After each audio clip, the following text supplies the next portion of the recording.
नमस्कार। मैं भारतीय जनता पार्टी की सरकार से,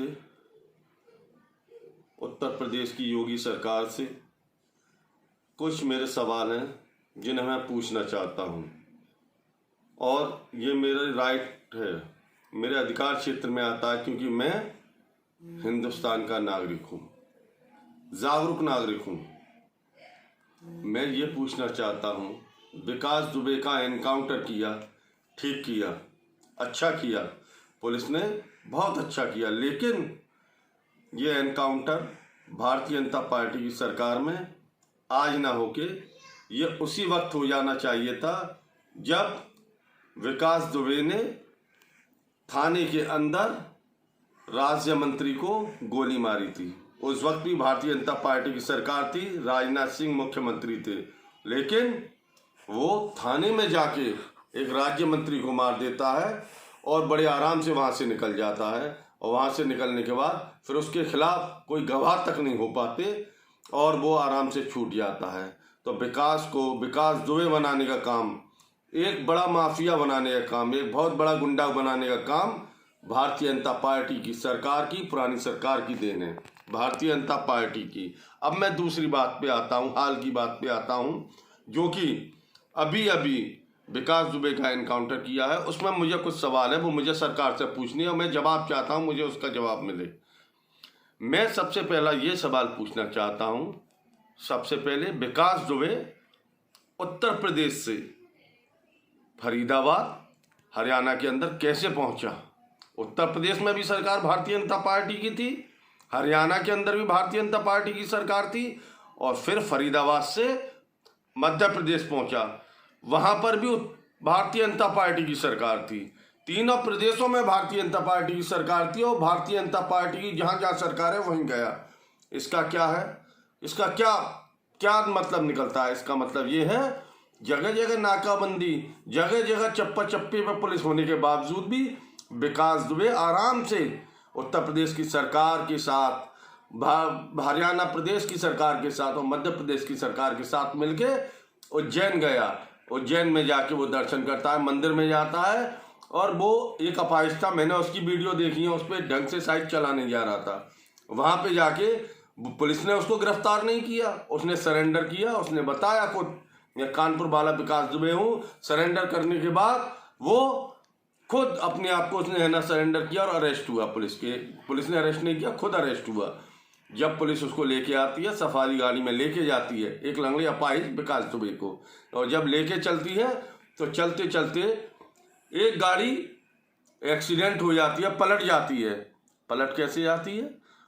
विकास दुबे सफारी गाड़ी के अंदर था, और गाड़ी जो पलटती है वो महिंद्रा की ट्यूबी गाड़ी है, टाटा की सफारी गाड़ी महिंद्रा की ट्यूबी गाड़ी में कैसे कन्वर्ट हो गई, ये उत्तर प्रदेश सरकार जानती है। उसके बाद ये बताते हैं कि विकास दुबे भागा। अरे जो अपराधी ढंग से चल नहीं सकता, जो लंगड़ा है, लंगड़ा आदमी भागने लग गया।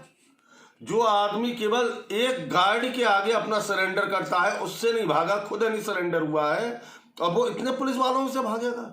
क्या ये जबरदस्ती एनकाउंटर नहीं किया गया? एनकाउंटर करते, मैं मना नहीं कर रहा, 4-6 दिन बात करते, पहले उससे उत्तर प्रदेश सरकार के मंत्री, हरियाणा प्रदेश के सरकार के मंत्री, मध्य प्रदेश सरकार के मंत्री, गृह मंत्री नरोत्तम मिश्रा जो कानपुर के प्रभारी रहे हैं, उससे उनके सबसे संबंध थे, सरकार से, अधिकारियों से संबंध थे, अधिकारी लिप्त थे, सरकार के राजनेता लिप्त थे, इसलिए उसको आनन फानन में जबरदस्ती मारा।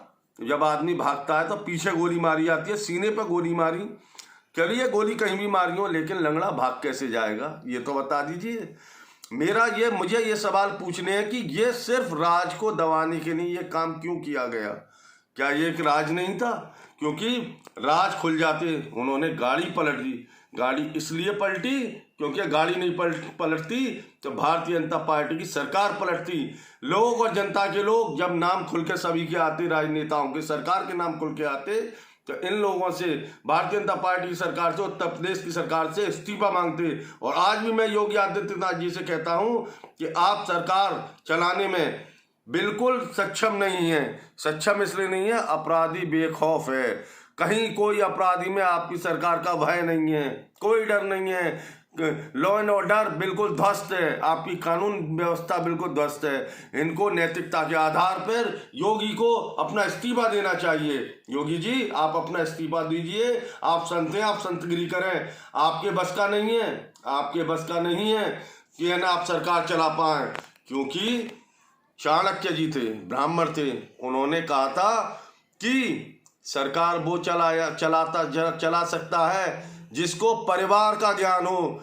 उन्होंने खुद राजा नहीं बने चाणक्य जी, क्योंकि उन्होंने कहा मेरा परिवार नहीं है, मैं क्या जानूं, मैं परिवार नहीं चलाया मैंने आज तक, तो मैं सरकार क्या चलाऊंगा। इसलिए उन्होंने राजा दूसरे को बनाया, खुद नहीं बने। इसलिए योगी जी, सरकार चलाना आपके बस की बात नहीं है। आप सरकार न चलाइए। हमारे केंद्र में भी बैठे हुए हैं, उनके भी परिवार नहीं है, आपके भी परिवार नहीं है। आपको ज्ञान नहीं है परिवार चलाने का, आपको ज्ञान नहीं है, आप सरकार क्या चला पाएंगे। इसलिए आपको नैतिकता के आधार पर उत्तर प्रदेश सरकार को अपना इस्तीफा देना चाहिए और अपना इस्तीफा देने के बाद जनता से माफ़ी भी मांगनी चाहिए कि हम सरकार चलाने में सक्षम नहीं है। बस मेरे ये सवाल है, मुझे इनके जवाब चाहिए। जय हिंद, जय भारत, नमस्कार।